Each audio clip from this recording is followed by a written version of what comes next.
بھئی ان کے درجے ہیں، سٹیس ہے، کوئی ریزیڈنسی ہے کسی کے پاس شہریت ہے، کوئی اس پروسیس میں گزر رہا ہے. پروسیس میں اگر آپ گرین کارڈ پہ آئیں تو آپ کا اگلا مرحلہ کیا ہے کہ آپ امریکہ کے شہری بننے چاہتے ہیں. جس کا خواب امریکہ کا شہری بننا ہو وہ اگر پاکستان سے لائٹی دکھائے گا تو بڑی ایک عجیب و غریب بات ہوگی. وہ تو پاکستان کی سرزمین کو چھوڑ کر ایک نئے پانی میں چلا گیا اپنی کشتی کو لے کر، اس کو وہیں اپنی زندگی گزارنا اور اس بات پہ عمران خان صاحب اب مائنڈ کرتے ہیں. ایک صحافی نے جب سوال کیا تھا تو اس پہ کافی واویلا ہوا تھا اور بعد میں ان کو اگلی پریس ٹاک میں بلایا بھی نہیں گیا تھا. آپ کو یاد یہ یہاں وہ عمران اب یہ بھی دیکھیں جب آپ نے ایک بات کر دی ہوئی تھی، اب لیکن ایک بات سوچنے کی جس پہ میں سوچ رہا ہوں کہ یہ سارے نام انہوں نے مانگے تو تھے لیکن ایسی کوئی اطلاع نہیں آئی کہ عمران خان نے ہدایت دی ہو کہ سب نام جو ہیں وہ نشر کر دیے جائیں یا ان کا اعلان کر دیے جائے. یہ نشر کیوں ہوئے؟ ان کا اعلان کیوں ہوا؟ عدالت کے حکم پہ ہوئے؟ نہیں، آٹومیٹکلی ہوئے. کیا ہوئے؟ عدالت کے حکم پہ بھی ہوتے ہیں تو کچھ بہت سی باتیں ہوتی ہیں. اگر آپ اپنے آپ کو ایکسپوز کرتے ہیں اور اس وقت جب کہ خبریں یہ پھیلی ہوئی ہیں کہ آپ کی حکومت ڈاما ڈول ہے، مقصد کیا ہے؟ ڈاما ڈول ہے حکومت، تو کیا کرنا چاہتے ہیں؟ پنجاب کا آپ کو ایک وزیر فارغ کرنا پڑا، وہاں چیف سیکرٹریٹ آنا پڑا، آپ کو کچھ اور چینجز بھی کرنی پڑی. وفاق میں اب آپ کے اتنے لوگ ہیں، ایک فیصل واڈا ہے اس کے خلاف کیس چلا ہوا ہے کہ یہ اس وقت شہری تھا جب اس نے پارلیمنٹ کا نامزدگی اپنی بھری تھی.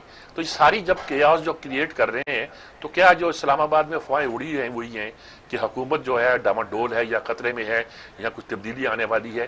تو کیا ہم سوچ رہے ہیں کہ اس میں کچھ سچائی ہے یا اس کے پیچھے کوئی ٹروتھ ہے؟ کیا کہا جا سکتا ہے؟ یہ ساری باتیں جو ہے نا، اگرچہ عمران بہت ایکٹیو ہوئے ہیں ان دنوں میں، روز ایک نئی چیز کا افتتاح کرتے ہیں. بادشاہ ڈیم چوتھی بار افتتاح کر رہا ہے. ہاں وہ پہلے بھی افتتاح، اگلے دن وہ ایک اور پروجیکٹ کا افتتاح کر رہا ہے، اگلے دن سی پیک کے کسی منصوبے کا رہا ہے کیونکہ مشہور ہے کہ سی پیک بند پڑا ہے. وہ اب جنرل آسم نے کچھ کہا ہے کہ نہیں بند نہیں پڑا، کچھ تیز چل رہا ہے. لیکن یہ ساری صورتحال بتاتی ہے کہ اگر آپ نے دانستہ یہ کیا ہے تو یہ آپ کے خلاف جاتا ہے اور اس کے اثرات نیگیٹو ہوں گے، پازیٹیو نہیں ہوں گے. اس وقت تو لوگوں کو دوہری شہریت کا مطلب سمجھ آیا ہو نہ آیا ہو، اب آ جائے گا اور آ جائے گا تو وہ ظاہر ہے پروٹیسٹ بھی ہوگا. اچھا میرے صاحب دوسری سٹوری ہمارے پاس ہے نیب سے متعلق. بہت سے سوالات اٹھتے ہیں کہ نیب کی جو پروسیکیوشن ہے وہ کافی کمزور ہے. نیب نے کئی بزنس مینوں سے تو ریکوریز کی ہیں لیکن اپوزیشن کے کسی شخص سے ایک پیسہ ریکور نہیں کیا. پروسیکیوشن کی کمزوری سامنے آتی رہتی. اب تو سپریم کورٹ نے کہہ دیا کہ خواجہ برادران کے خلاف جو نیب کیس ہے انسانی تذلیل کی بدترین مثال. یہ بہت کمال کا فکر ہے، یعنی کہ یہ کہنا کہ انسانی تذلیل کی، انسانیت کی تذلیل کی بدترین مثال ہے، اس سے زیادہ کیا کہہ سکتے ہیں؟ اور صاف کہا ہے کہ بھی یہ اختیار دینا نیب کے چیئرمین کو کہ جس کو چاہے اندر رکھ لے، اور اندر رکھنے کے بعد یعنی کہ اس کا جرم ثابت نہیں ہوا، جرم اس نے کیا کہ نہیں کیا ابھی وہ ثابت نہیں ہوا، جرم ثابت ہونے سے پہلے آپ اسے جیل میں ڈال دیتے ہیں. دیکھیے نا، یہ جو خواجہ برادران تھے اتنا لمبا عرصہ جیل میں رہے، جرم تو بعد میں ثابت نہیں ہوا. ان کی ایک بات ہے، مثلا میر شکیل الرحمان ہے وہ جیل میں، ہائی کورٹ بے بس ہے، وہ بیل لے پا رہا. یہ سارا جو پروسیس ہوتا ہے یہ کسی سے آپ کی ہمدردی ہو، مخالفت ہو، دشمنی ہو، آپ انتقام لینا چاہتے ہیں. دیکھیے یہ بنایا گیا تھا انتقام کے لیے. مشرف نے اس کو پولیٹیکل انجینئرنگ کے لیے بنایا تھا، بندے توڑنے کے لیے بنایا تھا، اسی سے پیٹریوٹک بنائی، اس نے حکومت بنائی تھی ایک ووٹ کے ذریعے سے اور اسی کے ذریعے وہ حکومت کرتا رہا. اور اس پر وہ اس زمانے میں صرف جرنیل فائز ہوا کرتے تھے اور ان کی بڑی شہرت بتائی جاتی تھی، ان میں سے بہت اچھی شہرت کے بھی تھے. لیکن اس کا سارا سیٹ اپ جو تھا وہ ملٹرائزڈ ہے، یعنی کہ اس کے جو بندے تھے جو تفتیش بھی کرتے تھے وہ عام طور پر فوج سے لیے گئے تھے. جب سارا کلچر اس کی تفتیش کا، اس کے اندر پکڑ لو یار، اس کو رگڑا دو، اس کو لٹا دو زمین پہ اس کو، یعنی کہ وہ 5x7 کا کمرہ ہوتا ہے جس میں یہ لٹایا جاتا ہے. اچھا اب یہ جو ایک مس نومر ہے کہ یہ سارے کے سارے سیاستدانوں کو لگے ہوئے ہیں، یہ تو وہ تو ہم سنتے ہیں، ورنہ کئی بزنس مین ایسے ہیں جن کو پکڑ کے انہوں نے ڈالا ہوا اور بولتے ہی نہیں. یعنی کہ پرانی مجھے بات یاد ہے کہ صدیق الفاروق کو 8-9 مہینے، وہ آدم ملک تھے، کیا نام تھے ان کے پروسیکیوٹر، انہیں کورٹ میں کہا کہ صاحب ہم نے ان کو اریسٹ کیا تھا، we dumped him and forgot it. اب یہ تو حالت ہے کہ آپ ایک بندے کو لے کے پکڑتے ہیں، پھینک دیتے ہیں، نہ کیس بناتے ہیں نہ تفتیش کرتے ہیں اور اس پہ آکڑتے ہیں. ٹھیک ہے، ہمیں جوائن کیا ہے سینئر تجزیہ کار، سینئر صحافی جناب افتخار احمد صاحب. ہاں افتخار احمد صاحب، السلام علیکم. افتخار صاحب کیسے ہیں؟ السلام علیکم سر، آپ کیسے ہیں؟ ٹھیک ٹھاک ہیں آپ سنائیں. ماشاءاللہ بہت دنوں کے بعد آپ کی آواز سنی. بات وہی کر رہے ہیں جو نیب کے بارے میں سپریم کورٹ نے آج کہہ دی ہے، کیا کہیں گے آپ؟ سر دیکھیں بات یہ ہے کہ ہم تو کافی عرصے سے کہہ رہے ہیں کہ ایسا قانون ہی غلط ہے. دیکھیں قانون وہ ہے جس کو احترام لوگ کریں.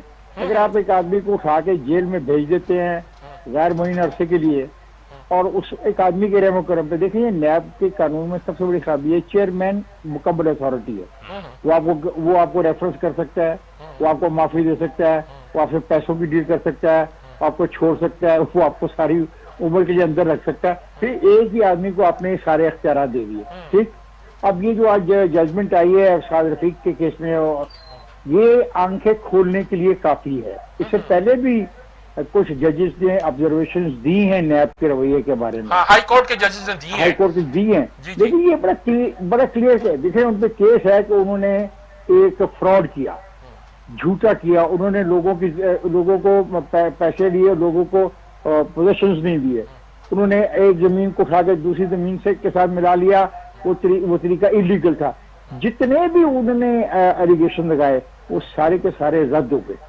اور ایک جو وعدہ معاف گواہ تھا وہ ایک آدمی کو وعدہ معاف کے گواہی کے اوپر اب یہ سارا مقدمہ چلانا چاہ رہے تھے اب یہ ایسے تو نہیں چلتا نا جی اب جیسے وہ جو اپنا چیمہ ہے ون آف دا بریلینٹ جو آپ کا آفیسر ہے ٹھیک ہے اب وہ جیل میں ہے حالانکہ 2 کیسز پہ خود نیب نے کہہ دیا کہ جی ختم کیسز ہی ختم ہو گئے ٹھیک ہے اب وہ ہے اب اس کا کون سنے گا فواد حسن فواد کو کتنے دیر لمبے one of the again a very brilliant officer دیکھیں سر بات یہ ہے جو آفیسرس کو ہم بریلینٹ کہتے ہیں اس لیے نہیں کہتے جو ہمارے واقف کار ہیں ہمارے ملنے والے ہیں دیکھنا کہ ان کا رویہ کیا ہے ان کا ایٹیچیوڈ کیا ہے وہ جن عہدوں پہ فائز رہے اس میں انہوں نے کیا ڈلیور کیا ٹو دا پیپل یہ کوشچن ہے لوگوں کو ڈلیوری کرنے کا افسر آتے ہیں چلے جاتے ہیں ڈلیوری ہے جس سے پبلک ایٹ لارج کو فائدہ پہنچے سڑکیں بنائیں اسکول بنائے کالج بنائے یونیورسٹیاں بنائیں یہ دیکھنا ہوتا ہے اگر کچھ بھی نہیں کیا تو 2 قسم کے لوگ ہوتے ہیں ایک ہوتے ہیں شریف ایک ہوتے ہیں آنےسٹ اور ایک آپ کہتے ہیں ڈس آنےسٹ صرف شریف ہونا جو ہے نا یہ بھی کوئی کوالٹی نہیں ہے ٹھیک ہے یہ بھی ایک نااہلی ہے جب آپ کام کریں گے جسے اللہ میاں کی گائیں کہتے تھے ہم نہیں اللہ میں گئی سر کسی فائدے کا نہیں ہے نا پہلے میں 30 سال تک میرے نوکری کرنا کچھ بھی نہیں کرتا آرام میں گھر چلا جانا کی فائدہ ہے تو اب آج چیمہ جیسے کہ اگر یہ کیس تو آج چیمہ کو چھوڑے گی this case has exposed the entire system of the accountability in Pakistan.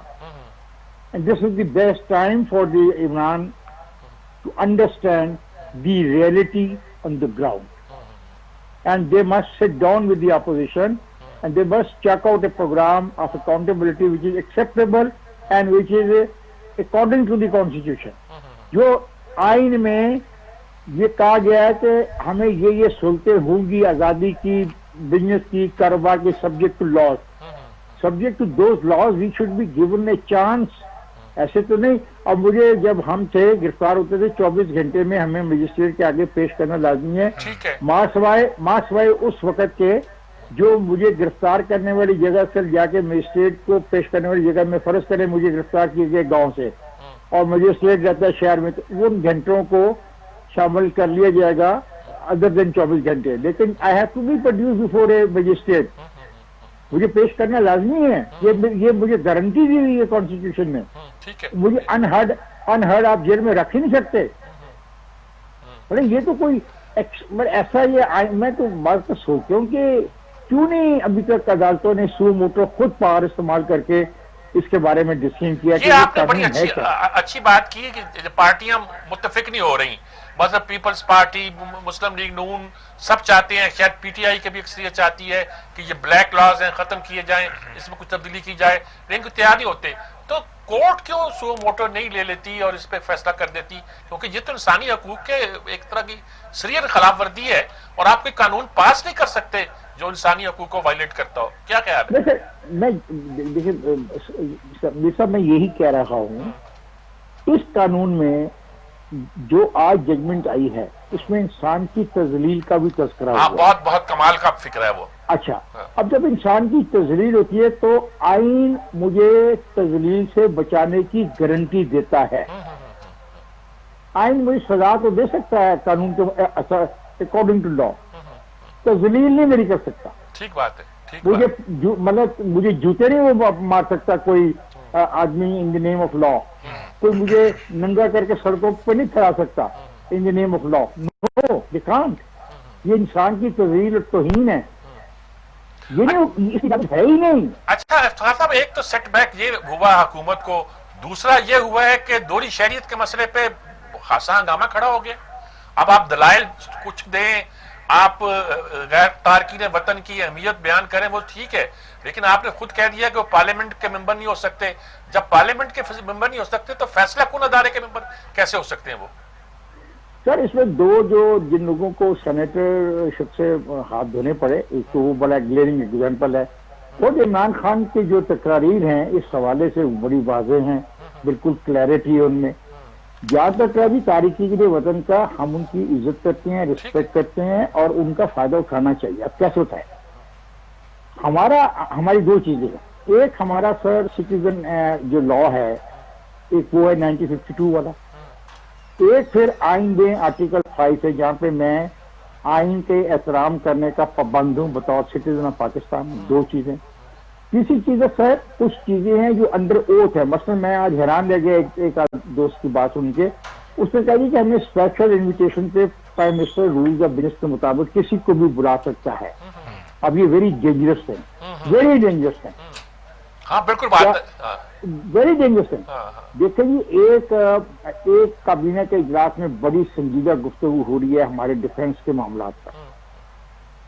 وہاں پہ ایک آدمی کو on special invitation according to that man جو اس نے آج جس میں اوتھ بھی نہیں لی ہوئی کہ سیکریسی وہ کچھ بھی نہیں ہے. سر وہ کیسے بلایا جا سکتا ہے ان چیزوں کے لیے؟ اور اوتھ کا لازمی کیوں ہے؟ اور تمام جو اوتھ ہے آپ دیکھیں، ججز کی اوتھ اور ہے، فوج کی اوتھ اور ہے، جو پرائم منسٹر ہے اس کی اور ہے، چیف منسٹر کی اور ہے. اب اور اس عہدے پہ لکھا ہوا ہے کہ ان کے سامنے جو چیزیں زیر بحث آئیں گی، مقصد ہے کہ جو فائلیں نظر آن گیا انہوں جو ایشوز نظر آن گے، they will keep it with their self, they are under oath.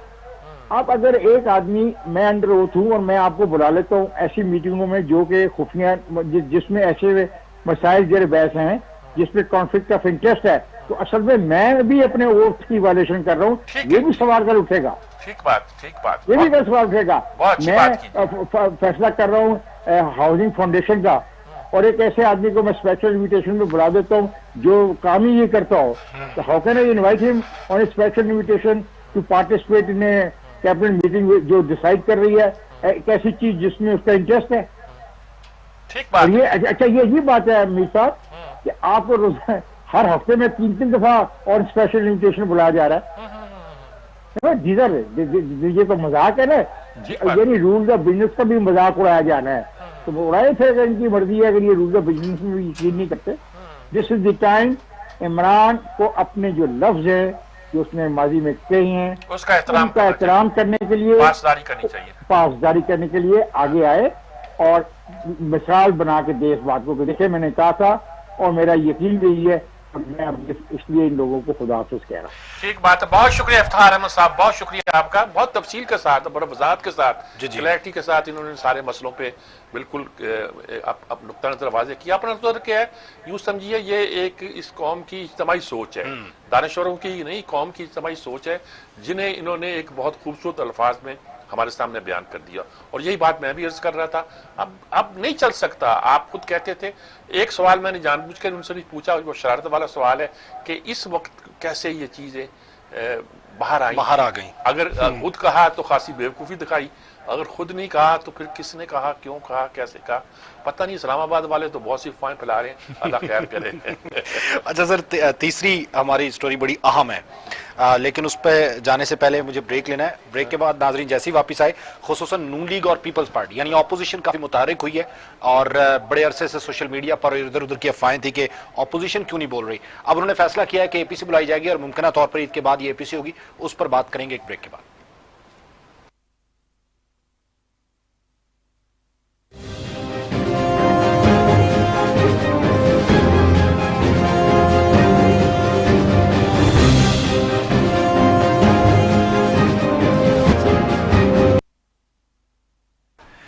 Welcome back ناظرین. اگلی سٹوری پر نظر ڈالتے ہیں اور سجاد میر صاحب کی رائے لیتے ہیں. سر، اپوزیشن ایکٹیو ہونے جا رہی ہے، سر متحرک ہونے جا رہی ہے. ان کا کہنا ہے کہ 2 سال تک تو انہوں نے کچھ نہیں کیا, عمران خان کو کام کرنے کا موقع دیا, لیکن اب بہت ہو گیا. تو آپ سمجھتے ہیں کہ جو اے پی سی بلائی جا رہی ہے یا اپوزیشن میں جان ہے, اکٹھے ہو کے حکومت کے خلاف اسی طرح کھڑے ہوں گے؟ دیکھیں, ایک تو بات یہ کہی جاتی ہے کہ ایک دوسرے پہ اعتبار نہیں کر رہے. مسلم لیگ جو ہے وہ پیپلز پارٹی پہ نہیں کر رہی, پیپلز پارٹی مسلم لیگ پہ نہیں کر رہی, باقی فضل الرحمان رہ گئے. ظاہر ہے وہ تو کمیٹڈ ہیں کہ کچھ نہ کچھ کرنا ہے, وہ ممبر بھی نہیں اسمبلی کے, وہ پہلے دن سے تلے ہوئے ہیں کہ کچھ نہ کچھ کرنا ہے.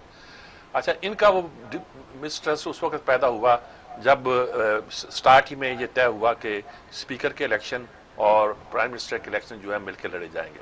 اسپیکر کے لیے ان کا بندہ تھا, انہوں نے مسلم لیگ نے ووٹ دے دیے, لیکن جب شہباز شریف کا وزیر اعظم کے لیے نام آیا تو پیپلز پارٹی مکر گئی کہ ان کو نہیں, انہوں نے کھڑا کرنا, کسی اور کھڑا کرو. اچھا, یہ ٹو مچ. اس وقت سے یہ ایک دوسرے پہ اعتبار نہیں کر رہے.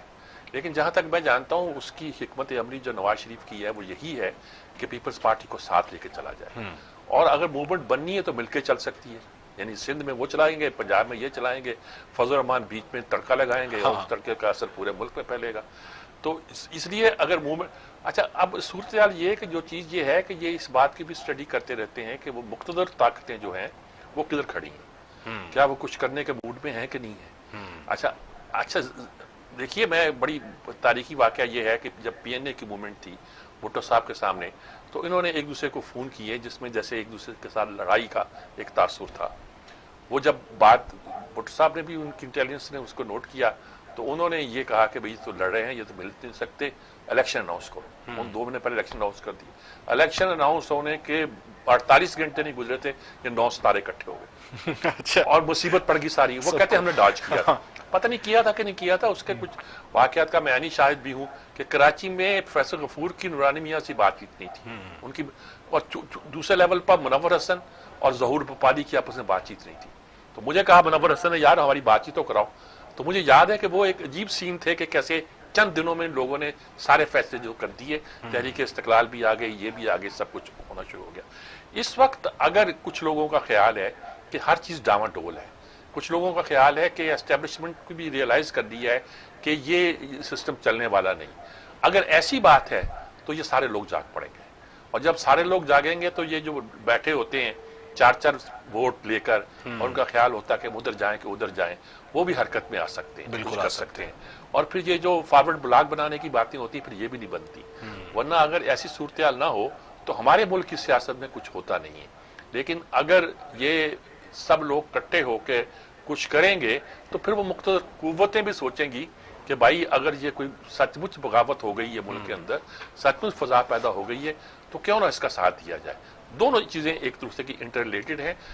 خیال یہی کیا جاتا ہے کہ یہ عید کے بعد خاص طور پر جب ان کی ری تھنکنگ ہوگی, یہ اکٹھے اے پی سی بلائیں گے, جو بھی کریں گے, جیسا بھی کریں گے, اس میں اگر مزاج یہی بنے گا کہ کچھ نہ کچھ کرنا ہے, کریں گے بھی. ٹھیک ہے, ہمارے ساتھ موجود ہیں اس وقت پاکستان پیپلز پارٹی کے سینئر رہنما بیرسٹر عامر حسن صاحب. جی عامر حسن صاحب, السلام علیکم. عامر صاحب جی وعلیکم السلام. جی اچھا جی, کیا صورت ہے, کیا نقشہ ہے, کیسے محسوس کر رہے ہیں آپ لوگ اکٹھے ہو رہے ہیں اپنے تحریک انصاف کے خلاف, مسلم لیگ اور آپ پیپلز پارٹی, کیسے کیا لگ رہا ہے جی؟ اب آج ملاقاتیں تو ہوئی ہیں.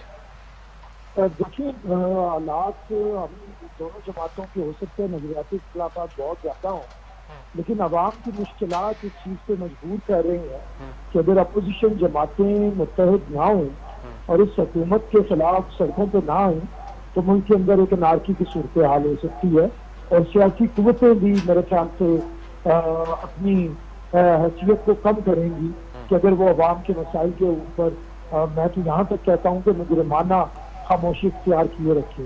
اس لیے پیپلز پارٹی روز اول سے, آپ کو پتا ہے, آپ کے علم میں ہے کہ چیئرمین بلاول بھٹو نے اس الیکٹڈ حکومت کو بے نقاب کرنے کا کوئی موقع نہیں گوایا, پارلیمنٹ کے اندر بھی یا پارلیمنٹ کے باہر بھی.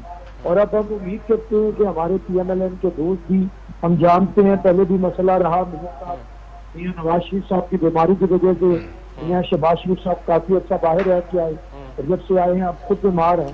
ہم دعا کرتے ہیں اللہ تعالیٰ انہیں صحت دے, لیکن یہ ایک ایسا قومی ایشو ہے کہ جس پہ اپنے ذات اور اپنے معاملات سے اوپر ہو کے تمام اپوزیشن جماعتوں کو سوچنا پڑے گا. اور ہم امید کرتے ہیں کہ پی ایم ایل این اپنی قوم میں واپس آئے گی, ویسی اپوزیشن ضرور کرے گی یا اس سے تھوڑی چاہے کم کرے, جیسی ہمارے خلاف 2008 سے 2013 کے درمیان کرتی رہی ہے. جلسے جلوس, وابدہ کے دفاتر کے اوپر گرما گرمی مینار پاکستان میں احتجاجی کیمپ لانگ مارچ. تو اب تو وہ تو منتخب حکومت تھی, اس الیکٹڈ حکومت کے خلاف تو احتجاج اب فرض ہے تمام اپوزیشن. اب کہا جاتا ہے جی کورونا کی وجہ سے کچھ لوگ وہ یہ نہیں چاہتے اپوزیشن والے کہ ایسے اجتماعات کیے جائیں کہ جس کے نتیجے میں کوئی بیماری پھیلنے کا خدشہ پیدا ہو, اس لیے کچھ اور رستے سوچے جائیں گے, کچھ اور ٹیکٹکس اختیار کیے جائیں گے. کیا کیا خیال ہے آپ کا؟ دیکھیے جو بھی طریقہ کار ہوں گے وہ آئین کے اندر رہتے ہوئے ہوں گے. پاکستان پیپلز پارٹی میں کبھی بھی غیر آئینی معاملات کی طرف وقت کو نہیں لے کے جاتی ہے. لیکن بہرحال کورونا کا ایشو تو ہے, لیکن سیاسی تحریکیں لوگ ابھی بھی احتجاج میں ہیں. اگر لوگوں کا جینا مشکل کر دے گی حکومت تو پھر لوگوں کو میرے خیال سے ایس او پیز کو فالو کرتے ہوئے بھی احتجاج کیے جا سکتے ہیں. اور اگر حکومت نے مجبور کر دیا تو کریں گے لوگ, اگر تو پھر ہر طریقے سے کریں گے. خود زرداری صاحب کی صحت کیسی ہے اس وقت؟ زرداری صاحب بھی آپ کے علم میں ہے کہ ان کی بیماری کی صورتحال, ڈائبیٹک ہے, ہائپر ٹینشن ہے, زیادہ ان کی پرابلم, ہارٹ پیشنٹ ہیں, ہے تو صحیح, لیکن بہرحال اللہ کا کرم ہے, اب پہلے سے بہتری ہے کافی, اللہ کا کرم. بہت شکریہ آپ کا عامر صاحب, آپ نے بہت تفصیل کے ساتھ ہماری رہنمائی کی جی. بہت بڑی سیدھی بات ہے جو کرتے ہیں, اور جو اندازہ ہے سبھی کو اندازہ ہے کہ یہ ہو سکتا ہے. لیکن میں وہی کہتا ہوں کہ عید کے بعد انتظار کریں کیا موڈ بنتے ہیں, کیا فضا بنتی ہے. خود عمران اپنی جو صفوں کو درست کرنے کے لیے کیا کرتے ہیں اس پہ بہت ڈپینڈ کرتا ہے. اچھا سر, کیا سمجھتے ہیں آپ کہ پاکستان تحریک انصاف کے پاس جتنی اسٹریٹ پاور تھی, ایک عام تاثر یہ دیا جاتا ہے کہ پی ایم ایل این اور پیپلز پارٹی کے پاس اب اس حد تک اسٹریٹ پاور نہیں ہے جس سے احتجاج جو ہے وہ کیا جا سکے؟ اصل میں اب عمران کے پاس بھی اسٹریٹ پاور تو رہی نہیں. ہاں وہ بھی نہیں رہی, اس کے پاس اسٹریٹ پاور بڑی سوفسٹیکیٹڈ سی تھی, اور وہ خاص مثلا وہ احتجاج کرتے تھے ڈیفنس پہ کرتے تھے, اور ڈیفنس میں تو وہ میں اس پہ کوئی کمنٹس نہیں کرنا چاہتا, جو آتے تھے احتجاج کرنے والے بڑے رکھ رکھاؤ کے ساتھ کرتے تھے.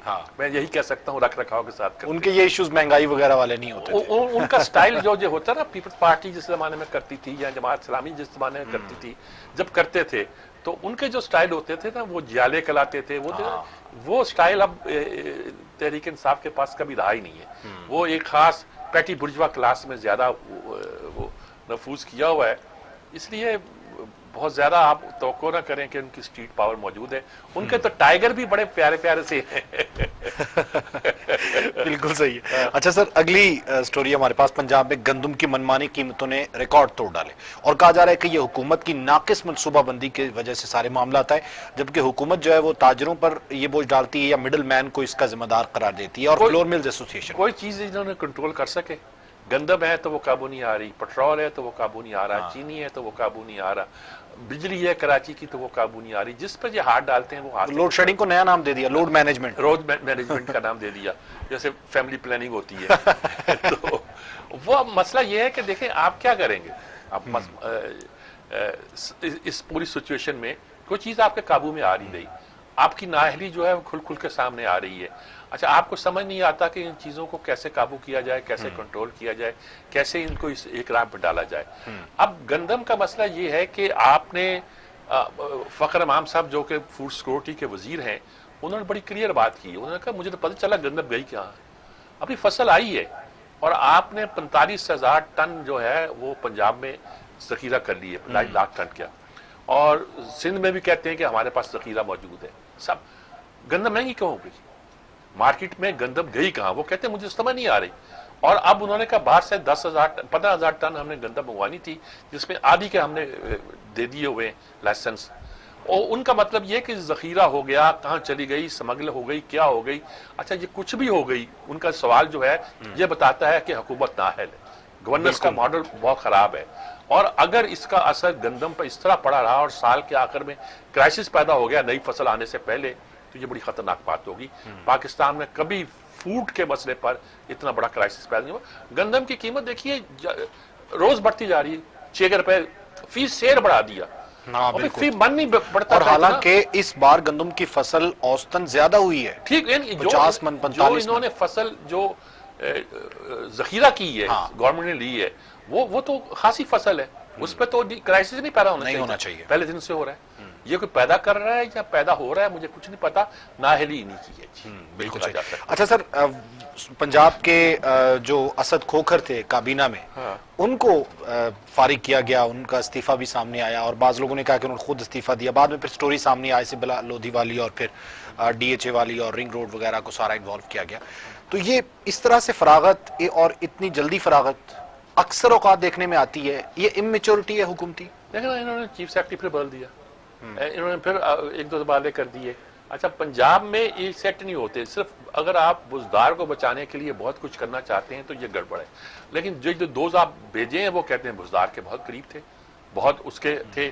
اور اب کچھ لوگ بڑے اعتماد کے ساتھ کہتے ہیں کہ فیصلہ ہو گیا ہے، نیا وزیر اعلیٰ کون آئے گا اس کے بارے میں نام نہیں بتایا جا رہا. اور میں چونکہ اسلام آباد میں نہیں ہوں، ایسی باتیں فون پر نہیں کی جاتی، تو وہ لوگ کہتے ہیں جی نام بھی کلیئر ہو گیا ہے. جنہوں نے نام پہ فیصلے کرنے ہیں انہوں نے بتا دیا کہ آپ کو یہ پسند نہیں ہے، ہمیں یہ پسند نہیں ہے، ہم آپ کو فلاں بندہ دیتے ہیں. اور سنا ہے عمران نے بھی اس پہ اگری کر دی ہے. اور اس کے عید کے بعد شاید اس سلسلے میں کوئی فیصلہ، یعنی پنجاب میں تبدیلی آنے والی، تبدیلی آنے کا ایک کچھ لوگ بڑے اعتماد کے ساتھ اعلان کرتے ہیں. اور جو کچھ لوگ اعلان کر رہے ہیں ان کے تعلق مقتدر حلقوں سے بھی ہوتے ہیں اور ایسے اداروں سے بھی ہوتے ہیں، اساتذہ اداروں سے جو معلومات فراہم کرتے ہیں. دیکھیں کیا ہوتا ہے، لیکن کچھ گڑبڑ جہاں موجود. اچھا یہ بتائیے گا کہ جیسے آپ نے کہا 4 سیکرٹری، 4 آئی جی ہی بدلے، ہاں وہ پولیس ریفارمز بھی نہیں آئیں، جی وہ تمام تر وعدے وہی جو ہے وہ بالکل. تو کیا اتنی تبدیلیوں کے بعد ایک وزیر اعلیٰ کو ہی تبدیل کر کے دیکھ لیں؟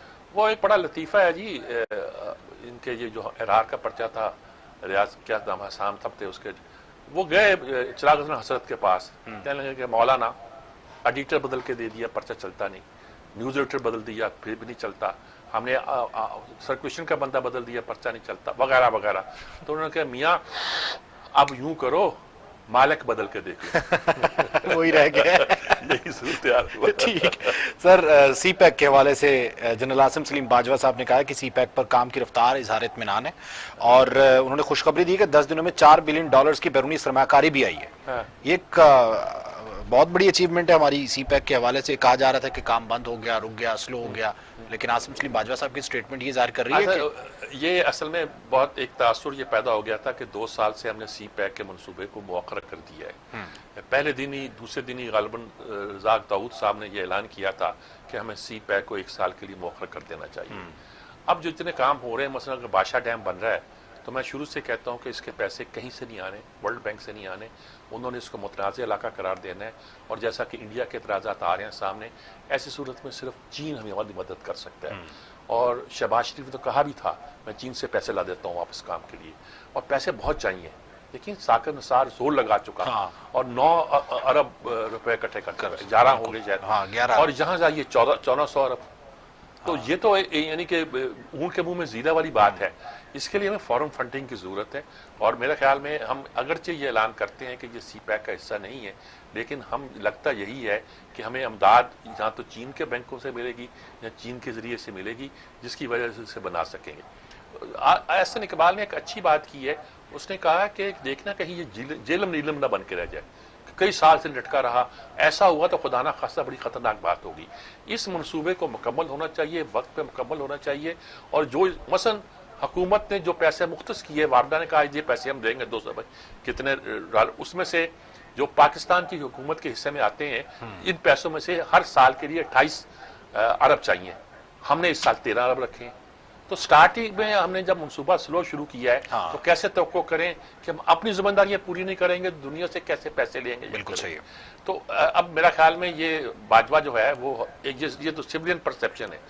باجوہ صاحب کو جو کہ وہ سی پیک کے انچارج ہیں، ان کو بادشاہ پہ بھی لگایا ہے. ان کو اب ML1 پہ بھی وہ کہہ رہے ہیں کہ ٹرینیں پھر ٹھیک چلیں گی جب یہ لائن بچ جائے گی. وہ منصوبہ بھی 2 سال سے ایسے پڑا ہوا ہے. تو چنانچہ ان منصوبوں پر ان کو اس طرح کام کرنا پڑے گا. یعنی اس کا پورا کے 2 مطلب ہیں. ایک یہ کہ فوج انٹرسٹڈ ہے سی پیک جو ہے نا وہ مومنٹم پکڑے، پیسے وہاں سے آنے. بالکل صحیح ہے. دوسری بات یہ ہے کی فنڈ بھی ریلیز کر دوسری بات ہے کہ بادشاہ وغیرہ بھی جو ہے اپنی اصل میں جو ہے وہ چین کے ساتھ ہی مدد کولیبریشن کے ساتھ، اور بھارت کے اعتراض نے اس کو مزید تیزی دی ہے، تیزی دی ہے. وہ انڈرسٹوڈ ہے، اسے ہونا ہے. تو اس پوری بات کا نتیجہ یہ ہے کہ اس وقت جو سی پیک کا ہمارا منصوبہ، یہ جو باجوہ صاحب کی باتیں کہنے کا مطلب یہ ہے، اچھا باجوہ صاحب کو اس طرح کام کرنا پڑے گا جس طرح شہباز شریف کرتے تھے. باقی بات نہیں دیانتداری فلاں آپ کہیں کرپشن فلاں ٹوٹ گیا کھا گیا باہر لے گیا، وہ میں نہیں کہہ رہا. جتنا اچھا مینیجر شہباز شریف تھا اس نے 2 سال میں 3 پاور اسٹیشن لگا دیے. اس کے علاوہ جتنے پروجیکٹ اس کو دیے ہیں اس کے بھائی نے دیے ہیں، اس نے دیے ہیں، یا ہماری اسٹیبلشمنٹ نے دیے ہیں، یا چین سے مل کر چلائے ہیں. یہ تیزی ان کے ساتھ ایک پشاور کی ٹرانسپورٹ کا جو ہے بی آر ٹی وہ مکمل نہیں ہو رہا. ہاں، تو یہ چاہیے اس بات کی کہ جناب باجوہ میں بہت صلاحیتیں ہیں، عاصم سلیم باجوہ میں، وہ اگر اپنی ان صلاحیتوں کو ایک اچھے مینیجر کے طور پر استعمال کریں تو میرے خیال میں پاکستان کے لیے بڑا فائدہ مند ہے. اچھا، آخری سٹوری، اور وہ بھی اسی حوالے سے وزیر اعظم صاحب نے بہت تعریف کی اپنی، آپ نے بھی اکثر سنی، احساس ریلیف پروگرام. اس پروگرام کے حوالے سے انسانی حقوق کمیشن کی رپورٹ ہے، اس کے سروے میں 60% افراد نے احساس پروگرام کو غیر مؤثر قرار دیا ہے. دیکھیں بات سنیں، یہ جو پروگرام ہے یہ اب اس میں اگر 2-4 آپ انگریزی بولنے والی اور ماڈرن ٹیکنالوجی جانے والی لڑکیاں لے آئے ہیں اور ان کے ذریعے کہتے ہیں کہ اب آنیسٹی آئے گی، وہ نشتر خاندان کی لڑکی ہے، وہ آنیسٹی کا ہے، لیکن آپ کا جو سیٹ اپ بنا ہوا تھا وہ تو بے نظیر BISP کا بنا ہوا تھا. اس میں بڑی خرابیاں بھی ہوئی تھی، یعنی کہ کئی لوگ تلاش ہوئے جو آپ نے غلط لوگوں کو پیسے پہنچائے تھے. اوپر سے آپ پہ کورونا آ گیا، ہم ہڑدبڑ کرتے ہوئے آپ نے کچھ کرنا شروع کر دیا. کیا آپ نے کیا صرف یہ کہ جو 3 مہینے کے پیسے تھے وہ 1 مہینے میں دے دیے اور 12,000 کا رٹا لگانا شروع کر دیا. ادھر وہ کہتے تھے جی یہ پیسے ہمیں بے نظیر کی وجہ سے ملتے ہیں. ادھر جا کے ان کا گورنر اعلان کرتا تھا، کیا نام ہے، عمران اسماعیل، وہ اعلان کرتا تھا کہ نہیں یہ جو کچھ ہو رہا ہے عمران سے مل رہا ہے. ادھر تو پتہ چلتا تھا کہ یہ اگر ہمارے کارکن اب جا کے ورکر تو آپ کے پاس ہے نہیں، بلدیاتی نظام ہے نہیں. آپ کہتے تھے کہ ہمارے ورکر جا کے نا اب ٹائیگر فورس ہم نے بنا دیے، وہ جا کے چیک کریں گے. یعنی کہ وہ جو دیکھیے نا فتح خدمت ہے، ان کا بہت اچھا کام کیا، اخوت ہے، ان کے پاس ورکر موجود ہے. آپ کے پاس کچھ بھی نہیں. جمیعت الفلاح جس کو آپ نے بند کر رکھا ہے کسی کام کے لیے، فلاح انسانیت کے نام پر وہ کام کرتے تھے زلزلے میں اور سیلاب میں کہ ہمارے یہاں کوئی نہیں کر سکتا. اصل کام کرنے والے یہ لوکل لوگ ہیں، اس کو این جی او بھی کہیں تو لوکل این جی او ہیں. یہ غیر ملکی یہ جو کرندے ہوتے ہیں یہ کچھ نہیں کر سکتے. یہ پیسہ آپ ضائع کر، آپ نے اب ٹائیگر فورس بنا، بھائی بچوں کو کیوں آپ تنگ کرتے ہیں؟ ان کے بس کی یہ بات نہیں ہے جی.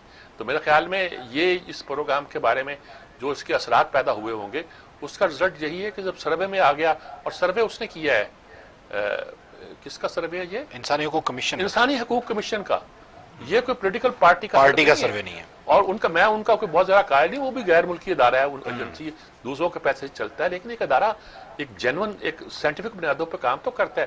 اس نے یہ سروے کیا ہے کہ صاحب 60% لوگ جو ہے مطمئن نہیں ہیں. تو پھر آپ نے کیا کیا، کیا کمائی کی آپ نے جی زلزلے میں، فلاں میں، یہ تو اب تک کا سب سے کامیاب پروگرام اپنی جانب سے گردان رہے ہیں. ان کے علاوہ اس پر سوال اٹھ رہے ہیں، تو آگے باقی کیا کریں گے؟ بالکل صحیح. آپ روز بیان دے دیتے ہیں، کچھ کر دیتے ہیں. بہت امتحان کی گھڑی ہے حکومت کے لیے بھی اور پاکستانیوں کے لیے بھی. سچی بات تو یہ ہے. تو آخر میں سر حکومت کو کیا کرنا چاہیے؟ حکومت کو یہ کرنا چاہیے، ویسے تو اگر حکومت کرنی چاہیے تو گھر جانا چاہیے. سر بہت شکریہ سر. ناظرین، آج کی تمام تر خبروں پر تجزیے اور تبصرے، ماہرانہ رائے آپ نے جانی. کل انشاءاللہ نئی سٹوریز کے ساتھ، تجزیے اور تبصروں کے ساتھ دوبارہ سے حاضر ہوں گے. تب تک کے لیے اللہ حافظ.